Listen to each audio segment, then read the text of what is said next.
14 жасқа дейінгі балаларға ата-аналармен бірге көруге ұсынылған.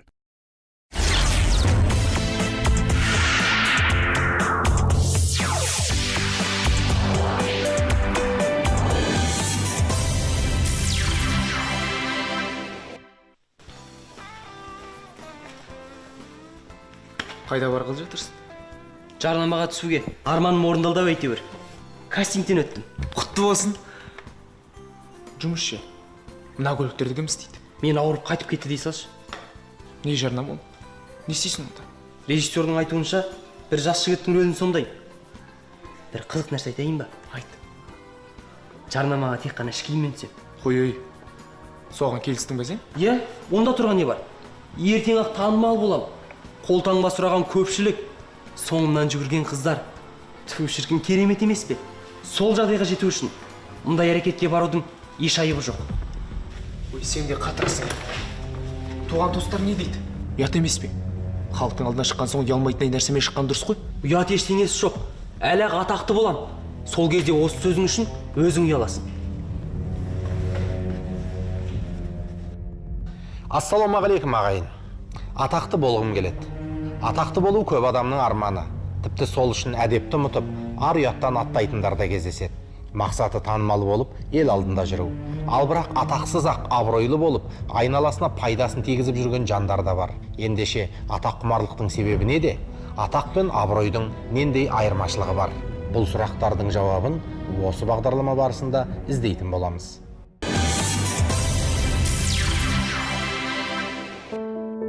Шіркін ай, қалай атақты болсам екен. Не істесем екен, ә? Атақты болған қандай жақсы еді. Ақшаң да көп болады, елдің бәрі таниды. Бүкіл мәселең оңай шешіледі. Не істесем екен, ә? Енді мына өнер жолына қалай келдіңіз? Осы сұрағыма жауап берсеңіз біріншіден. Өнер жолына әрбір жұлдыздар сияқты мен де жастайымнан келдім өнер жолына. Оған себепкер әрине өзімнің бірінші ұстазым, мұғалімім десем де болады. Аға, мына бойыңыздағы өнерді кейін келе үйрендіңіз бе, әлде ата-анаңыздан дарады ма? Бұл өте орынды сұрақ. Айтады ғой мына генде болады деп. Солай ау деймін осы. Менің әкем өзі негізі өнерге жақын адам еді. Аға, мен сіздің өнеріңіздің жанкүйерімін. Сіздің өнеріңізді қатты бағалаймын. Рахмет, енді біз енді не істесек те осы халқымыз үшін, халық үшін істеп жатырмыз ғой. Бәрі осы халық үшін енді.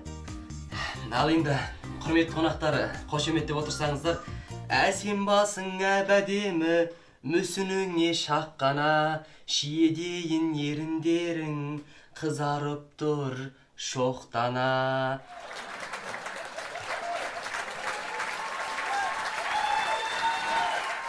Атақ кей адамға жеңіл, кей адамға қиын жолмен келеді. Мысалы, екені айтып та ел алдында жүруге болады. Ал бүкіл өмірін өнерге арнап, ел руханиятына өлшеусіз еңбек сіңірген жанды ешкім білмеуі де мүмкін.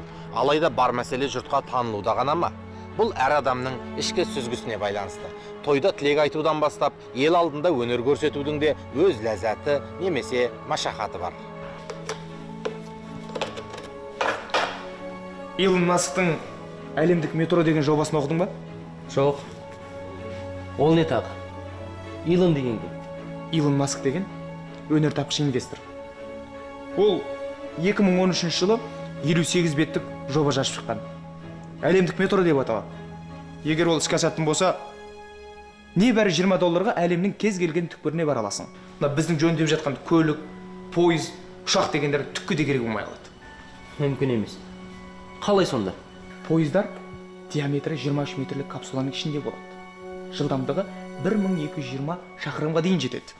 Сол капсуланы бір нүктеден екінші бір нүктеге атып жібереді. Болды. Қас қағып сәтте Африкаға ма, Европаға ма, кез келген жеріңе бара аласың. Мықты ғой. Сонда Илон Маск деген кім? Оны мен неге танымаймын? Өйткені сен оқып ізденбейсің. Арманың атақты болу. Жоқ енді. Осындай жобаны ойлап тапса, ол атақты болу керек қой. Оны бүкіл әлем тану керек қой. Талантты адам атағын шығарам деп істемейді.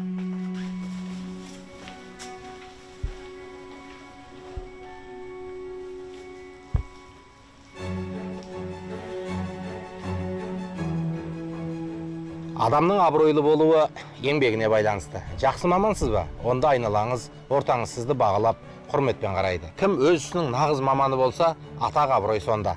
атақты болудың белгілі бір қағидасы жоқ. Танымалдылыққа жетудің жолдары да әртүрлі. Сәлем достарым, қалдарың қалай? Мен бүгін көлігімнің майын ауыстыруға келдім. Өйткені ертең сапарға шығам. Өздеріңіз білесіздер, мен саяхатшымын, кәсіпкермін. Менің парақшамды достарыңызға айта жүріңіздер. Жақында әлемді аралауға кетем. Сол кезде қызықтан құр қалып қоймаңыздар.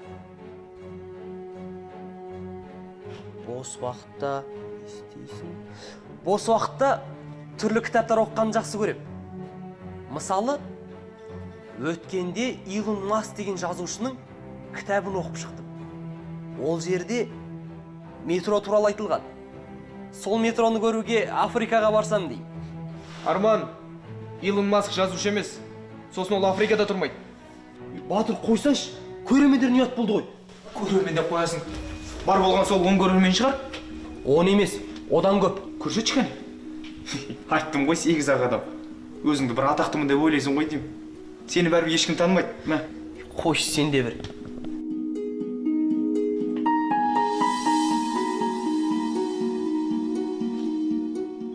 Егер орнымен қолдана білсек, заманауи мобилді құралдардың пайдасы көп. Алайда олар адамдардың өзіне жарнамалауына жол ашып жатыр. Соның салдарынан көбіміз күнделікті тіршіліктен алыстап, виртуалды өмірге көбірек құмартамыз. Қабілет қарымын, шама шарқын болжай алмайтын көп адамдар өзіне мүлдем қажетсіз табиғатына жат саланың есігін қағып жүр. Танымалдыққа ұмтылудың тағы бір себебі материалдық табысқа жету. Өйткені бүгінде атақты адам бай болады деген жаңсақ пікір бар.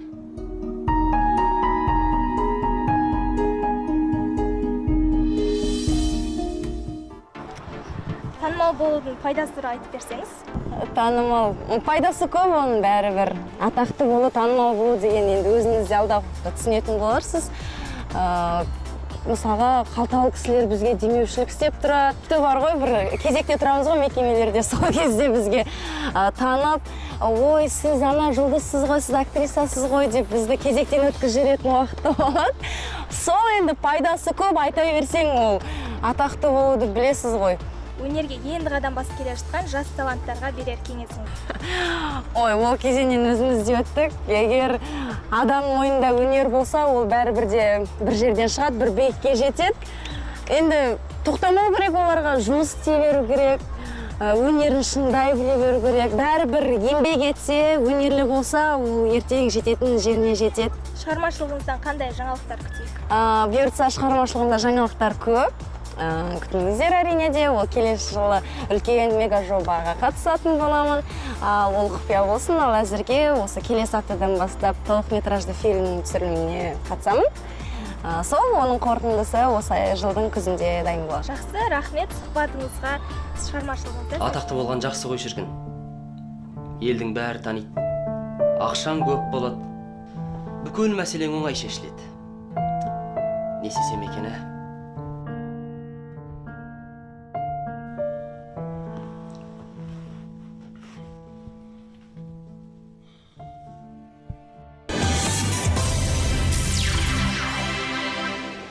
Өзіме осы кәсібім ұнайды. Көлік жөндеп жүргеніме өкінбеймін. Өкінбесең өкінбейтін шығарсың. Бірақ мақтанатындай ештеңе көріп тұрғам жоқ. Рас. Әзірге мақтанатындай ештеңе істегенім жоқ.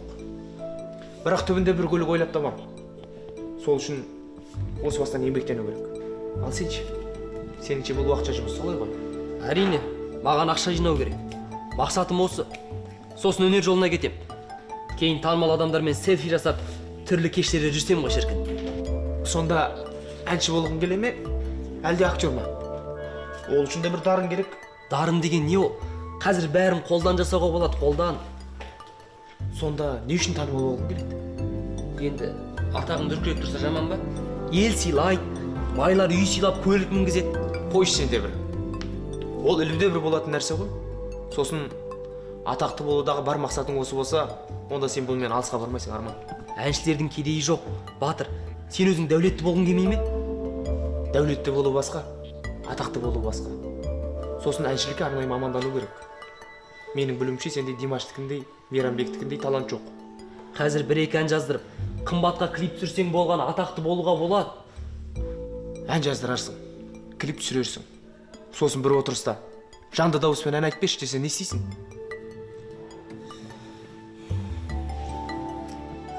Жас адам арманшыл болады, ол құптарлық нәрсе. Бірақ армандағанның да жөні бар. Қол жетпес мұратқа алданып, нақты өмірден алшақтауға, күнделікті тіршілікке салғырт қарауға болмайды. Сағым қуып жүрген талай жан, уақыттың қалай зымырап өткенін байқамай қалады. Мобильді құралдардың арбауымен уақытын зая кетіріп, қызылды жасылды газет журналдың жылтырақ мұқабасына елтіп, танымал болудың әуресімен жүрген жастар аз емес. Жастық шағымызды құр бекер салпақтаумен өткізіп алсақ, одан өткен қайғы жоқ. Ендеше, әрбір жас өз бойында қабілет қарымын, туа біткен дарынын ұштап, мақсатына жетуге тырысу қажет. Арман, сенің техникаға ебің бар. Тізе қосып біраз жұмыс істесек, біраз табысқа жетеміз. Екеуміз екі бөлек адамбыз, Батыр. Сен қарапайымсың, ал мен... Жоқ, тыңдашы, өмір қалда. Жақсылап жұмыс істеп, тәжірибе жинаймыз. Сосын өзіміздің орталығымызда ашамыз. Атақты болмаспыз, бірақ абыройлы боларымыз анық. Өйткені пұл нағыз керек кәсіптің бірі. Атақ басқа, абырой басқа. Хакім Абай атаққұмар адамды бай десін, батыр десін, қу десін, пысық десін, әрдайым не түрлі болса да десін деп азаптанып жүріп, демесінді ұмытып кетеді деп сипаттаған екен. Яғни ел мен туралы сөз айтсын дегенге ұмтылып, артымнан жаман сөз ермесін дегенді ұмыту атаққұмарлықтың белгісі. Ал жаманатқа қалмаған жатқылықтардан бойын аулақ ұстаған адам қашанда абыройлы болады. Талай елді жаулап алған небір қанқұйлы қолбасшыларды білеміз. Атағы жер жарған. Бірақ халық оларды жек көреді. Немесе кішкене ғана кәсіптің иесі болып өткен жандар бар. Олар миллиондарға қызмет етіп, көптің кәдесіне жарап жүр. Не істеп, не бүлдіргенің маңызды емес меніңше. Бастысы, атағың шығып, атын танылса болды емес пе? Жоқ, олай емес, Арман. Арсыз болмай атақ жоқ деген қазақта сөз бар. Бұл атақты адамның барлығы арсыз деген сөзді білдірмейді. Бірақ кей атақтың түбінде арсыздық жатыр дегенді де білдіреді. Сенің айтып тұрғаның осы. Өзің ойлашы, қысқа ғана өмірде адамгершіліктен аттап, атақ үшін абыройдан айырылудың қажеті не? Қалай айтсам екен, мысалы, әлеуметтік желіде арсыз фото жариялап, жаман сөз қалдырсаң, атағың тез шығады. Елдің бәрі пікір қалдырып, лайк басады дегендей. Яғни, халықтың сұранысы осы. Жоқ, көпке топырақ шашуға болмайды, Арман. Онлайн желідегі 10 адамға қарап, халықтың деңгейін бағалауға болмайды. Не болса соған ұнайды деп үн қосып отырғандардың әрекеті уақытша желік. Кейбіреуге ұнайды деп адамгершіліктен безуге болмайды. Абыройлы болғың келсе, ардан аттама.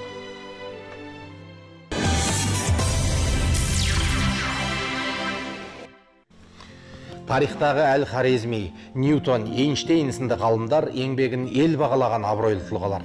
Яғни білімге ден қою арзан атаққа ұмтылудан сақтап, нағыз адамзаттық деңгейдегі танымалдыққа себепкер болады. Білім мидың жұмысы. Ал эмоция жүректің ісі. Адамды атақты болуға итермелейтін осы эмоция. Сондай-ақ өзімшілдіктің кесірінен де адам баласы шектен тыс атаққұмар болып кетуі мүмкін. Екі күнде жөндеп тастадыңдар ма, жігіттер? Не деген жылдамсыңдар? Яға, мен тез жасаймын ғой. Қалай, инжектор таза ма екен? Таза екен, оны да қарап шықтым. Жанармай сүзгіші. Жанармай сүзгісін Ауыстырып қойдым. Бәрін де жасадым ғой, аға. Қалай? Ауыстырған несіз? Мен ондай ақша бермеген тәріздедім. Жоқ, аға, негізі оны ауыстырдың, қажет жоқ. Мен өзім мына жігітпен сөйлескен тәріздем. Сен өзің қарап шықпадың ба? Жоқ, қарап шықтым, аға. Қайдан білейін? Мына жігіттің тым белсенді болып тұрғаннан кейін сұрағаным ғой.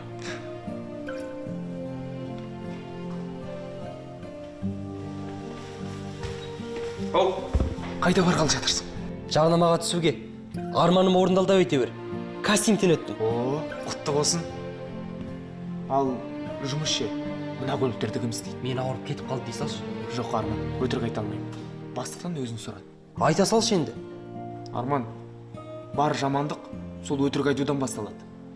Егер елге танылуды мақсат етсең, онда өтірік айтқанды қой. Расында солай. Өтірік өрге баспайды. Бірақ бұл басқа тақырып. Атақ сіздің артыңыздан жүрсін. Абырой деген сол.